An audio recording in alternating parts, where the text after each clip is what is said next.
Hi guys, welcome to our YouTube channel. ഇന്ന് Lokah chapter 1 Chandra. ഈ മൂവിനെ കുറിച്ച് പറയുകയാണെങ്കിൽ ഒരുപാട് ട്വിസ്റ്റും ഒരുപാട് ഗസ്റ്റ് അപ്പിയറൻസ് ഒക്കെ ഉള്ള ഒരു മൂവിയാണ്. അതായത് ഇതിനെക്കുറിച്ച് ഡീറ്റെയിൽ ആയിട്ടൊന്നും ഞാൻ പറയണില്ല. ഞാൻ ഇതിൻ്റെ ഒരു ട്രെഡും പിന്നെ അതേപോലെ തന്നെ കുറച്ച് അതിൻ്റെ ആക്ടിങ്ങും ടെക്നിക്കൽ സൈഡിലെ കുറച്ച് കാര്യങ്ങളും മാത്രമേ ഞാൻ പറയുന്നുള്ളൂ. ഞാൻ ഈ മൂവി കാണാൻ ചെയ്യുമ്പോൾ കുറച്ച് ലേറ്റായി, കാരണം ഇന്നലെ എനിക്ക് കാണാൻ പറ്റിയത്. ബട്ട് ഇന്നലെ തന്നെ ഇവിടെ ടിക്കറ്റ് ഇല്ല, ജസ്റ്റിനാണ് ടിക്കറ്റ് കിട്ടിയത്.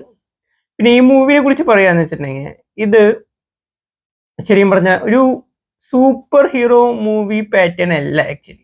ഈ മിന്നൽ മുരളി പോലെ ഒരു സൂപ്പർ ഹീറോ അല്ല ഈ മൂവി ലൈക്ക് മെട്ടു ലൈറ്റ് ഒക്കെ കണ്ടിട്ടില്ലേ, ആ ഒരു ടൈപ്പ് കാറ്റഗറിയാണ്. ഈ സിനിമയിൽ തന്നെ പറയേണ്ടതായിരുന്നു. ഒരു ഡയലോഗിലുണ്ട്, ഇത് സൂപ്പർ ഹീറോ ആണോ എന്ന് ചോദിക്കുമ്പോൾ അല്ല, സംവാട്ട് സൂപ്പർ ഹീറോ എന്നാണ് പറയുന്നത്. സോ ഈ മൂവിയിലെ മെയിൻ കാര്യം, ഒന്നാമത് കല്യാണി പ്രിയദർശൻ കിഡില് നടന്നു, തുടക്കം തൊട്ട് അവസാനം വരെ വേറെ ഹെവി റേഞ്ച് ആക്ടിങ്. കാരണം ചില സമയത്തൊക്കെ ഈ മാർവലിലെ വണ്ടർ വുമൻ വന്ന് നിൽക്കുന്ന പോലെയൊക്കെ തോന്നി. അടിപൊളി സ്റ്റണ്ടായാലും പിന്നെ മറ്റേ ദേഷ്യപ്പെടുന്ന സീനും മറ്റേ മൈൻഡ് ചേഞ്ച് ആവണം, ആ സ്വാഗും പിന്നെ ഇന്റർവെല്ലിന് തൊട്ട് മുമ്പൊക്കെ ഉള്ള ഒരു നല്ല കിഡിലൻ. ഇത് ആളുടെ കരിയറിലെ ഒരു ബെഞ്ച് മാർക്ക് മൂവിയാണ്. പിന്നെ നെസ്ലിന്റെ കാര്യം പറയാന്ന് വെച്ചിട്ടുണ്ടെങ്കിൽ അദ്ദേഹം സാധാ സിനിമയിൽ ചെയ്യുന്ന സെയിം റോൾ തന്നെ, ഒരു കോഴി തരം കാണിക്കുന്ന ഒരു ക്യാരക്ടർ. പക്ഷെ അത് ഏറ്റവും നന്നായിട്ട് നെസ്ലിന് തന്നെ ചെയ്യാൻ പറ്റുള്ളൂ. അത് അദ്ദേഹത്തിന്റെ റോളും അദ്ദേഹം അടിപൊളിയായി ചെയ്തിട്ടുണ്ടായിരുന്നു. പിന്നെ ഏറ്റവും കൂടുതൽ എനിക്കിഷ്ടപ്പെട്ടത് മറ്റേ സലീം കുമാറിന്റെ മോൻ ചന്തു സലീം കുമാറാണ്. അദ്ദേഹത്തിന്റെ ചില ടൈമിങ്ങും കോമഡിയും ഇതൊക്കെ നല്ല അടിപൊളിയായിട്ട് എൻജോയ് ചെയ്തു. പിന്നെ ഈ പടത്തിന്റെ വില്ലൻ സാൻഡി മാസ്റ്ററിനെ എല്ലാവർക്കും അറിയാം. മറ്റേ ലിയോ മൂവിയിൽ ചോക്ലേറ്റ് കോഫി എന്ന് പറഞ്ഞ വരുന്ന ആളില്ലേ, അയാൾ തന്നെ. അദ്ദേഹം ക്ലൈമാക്സിലോട്ട് എത്തുമ്പോൾ കിടിൽ നടന്നു. തുടക്കം നമുക്ക് ആ ക്യാരക്ടറിന് സിങ്ക് ആവാൻ കുറച്ച് ടൈം എടുക്കും. ക്ലൈമാക്സിൽ അയ്യോ, കല്യാണിയുടെയും സാൻഡി മാസ്റ്ററിന്റെ സ്റ്റണ്ട് ഉണ്ട്, എൻ്റെ പൊന്ന്, അത് തന്നെ ഹോളിവുഡ് ലെവലാണ് അത് മേക്ക് ചെയ്തേക്കുന്നത്. പിന്നെ വിജയരാഘവൻ വരുന്നുണ്ട്. അതും വിജയരാഘവന്റെ ക്യാരക്ടർ വരുമ്പോഴാണ് നമ്മ ഈ മൂവിയിലോട്ട് ഇന്നാവുന്നത്. പിന്നെ നിശാന്ത് സാഗർ നല്ല റോൾ ചെയ്യുന്നുണ്ട്. ഓവറോൾ എനിക്ക് പടം ഭയങ്കരമായിട്ട് ഇഷ്ടപ്പെട്ടു. ഒരു പ്രാവശ്യം കൂടി ചാൻസ് കിട്ടിയിട്ടുണ്ടെങ്കിൽ ഒരു പ്രാവശ്യം കൂടി ഞാൻ പോയി കാണും. പിന്നെ ഈ മൂവി ശരിക്കും പറഞ്ഞൊരു ക്യാരക്ടർ ഇൻട്രൊഡക്ഷൻ ആണ്. കാരണം ഇതൊരു വലിയൊരു സ്റ്റോറിയാണ്. അതിന്റെ ക്യാരക്ടർ ഇൻട്രൊഡക്ഷനോ ഈ മൂവി. ഇപ്പൊ ബാഹുബലിയില് അവസാനം കട്ടപ്പ കുത്തിയിട്ട് ഫസ്റ്റ് പാർട്ട് കഴിയില്ലേ, അത് ശരിക്കും പറഞ്ഞാൽ ആ പടത്തിന് ഇന്റർവെൽ അവിടെയാണ്, ബാക്കി കഥ ഇങ്ങനെ വരാനിരിക്കുന്നുള്ളൂ. അതേപോലെ തന്നെയാണ് ഈ മറ്റേ ലോക എന്ന സിനിമയിൽ. നമുക്ക് മൊത്തം പടം കണ്ട് തീരുന്ന ഫീലല്ല, ഒരു ഇന്റർവെല്ലില് ആവുമ്പോൾ നമ്മ എങ്ങനെ ഇറങ്ങി പോരാ, അതെവിടെയാണ് ഈ പടം അവസാനിക്കുന്നത്. കാരണം ഇനിയും ഒരുപാട് ഹെവി കാര്യങ്ങൾ ബാക്കി കിടക്കണം. ഇതിന്റെ സ്റ്റോറി ബേസ് ഞാൻ പറയാന്ന് വെച്ചിട്ടുണ്ടെങ്കിൽ, ഒരു മിസ്റ്റീരിയസ് ആയ ഒരു ലേഡി പെട്ടെന്ന് ബാംഗ്ലൂരിലോട്ട് വരുന്നു.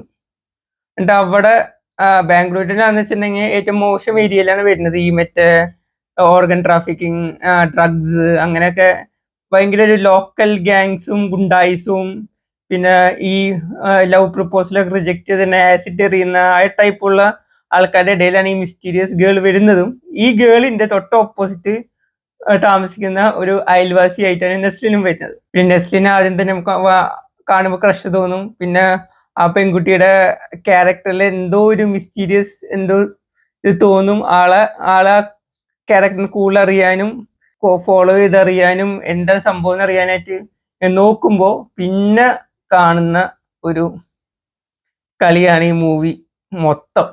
ഈ മൂവിയിൽ ഏറ്റവും സൂപ്പറായിട്ട് എനിക്ക് തോന്നിയത് ഇതിനുള്ള കുറച്ച് ക്യാരക്ടേഴ്സ് ഉണ്ട്. നമ്മ പണ്ട് പഠിച്ച കലിയങ്കാട്ട് നീലി, കടമത്തത്ത് കത്തനാറ്, ചാത്തൻ, മർദ, പിന്നെ ഒടിയൻ, ഇതൊക്കെ വേറൊരു സ്റ്റൈലിലാണ് നമ്മ കേട്ടും പഠിച്ചും വെച്ചിരിക്കുന്നത്. പക്ഷെ ഈ ലോക മൂവീസിൽ വരുമ്പോൾ ഈ ക്യാരക്ടേഴ്സിന് തന്നെ വേറൊരു ഡയമെൻഷൻ കൊടുത്തിട്ടാണ് ഇതിലത്തെ director Dominic, one of the best director എന്ന് വേണമെങ്കിൽ പറയാം. അദ്ദേഹത്തിന്റെ ആദ്യത്തെ ഒരു പടം തരംഗം ഞാൻ കണ്ടതാണ് ടോമിനോട് വെച്ചത്. എക്സ്പെരിമെന്റഡ് മൂവിയായിരുന്നു, എനിക്ക് ഓക്കെ ആയിരുന്നു, പക്ഷെ പടം ഓടിയില്ല. പക്ഷെ ഇതും ഒരു എക്സ്പെരിമെന്റ് മൂവിയാണ്, പക്ഷെ ഇത് വർക്കായി എന്നുള്ളതാണ്. ഈ പടത്തിന്റെ സ്ക്രിപ്റ്റും അതേപോലെ തന്നെ ഈ പടത്തിന്റെ സിനിമാറ്റോഗ്രാഫി, സ്ക്രീൻ പ്ലേ ചെയ്തത് സന്ധ്യ ബാലചന്ദ്രൻ. അടിപൊളി സ്ക്രീൻ പ്ലേ ആയിരുന്നു. ഓവറോൾ കിഡിലിനായിരുന്നു. പിന്നെ ഈ സിനിമയിലെ ഒരു കാര്യം പറയുമ്പോൾ ഈ നീലി ആരാണ്, ചാത്തൻ ആരാണ്, മർദ്ദ ആരാണെന്നൊന്നും ഞാൻ പറയുന്നില്ല. പക്ഷെ ഇതില് നീലി എന്ന ക്യാരക്ടറിന്റെ ഒരു ഫ്ലാഷ് ബാക്ക് സീൻ കാണിക്കുന്നുണ്ട്. ഒരു കുഞ്ഞി കൊച്ചാണ് ചെയ്തത്. അല്ല, പേരൊന്നും എനിക്കറിയില്ല.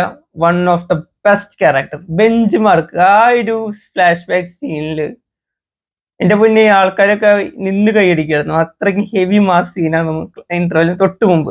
ഫ്ലാഷ് ബാക്കും പ്രസന്റ് ആയിട്ട് നിന്നിട്ട് ഇങ്ങനെ മാറിയെ കാണിച്ചത്. അതിന്റെ ഫ്ലാഷ് ബാക്ക് തീർന്നിട്ട് നേരെ പ്രസന്റിലോട്ട് വന്നിട്ട് നമ്മുടെ കല്യാണി ഇങ്ങനെ ഒരു നോട്ടം നോക്കണോടത്താണ് ഇന്റർവെൽ. ഈ മൂവിയില് ഇനി മൂത്തോൻ എന്ന് പറഞ്ഞൊരു ക്യാരക്ടർ ഉണ്ട്.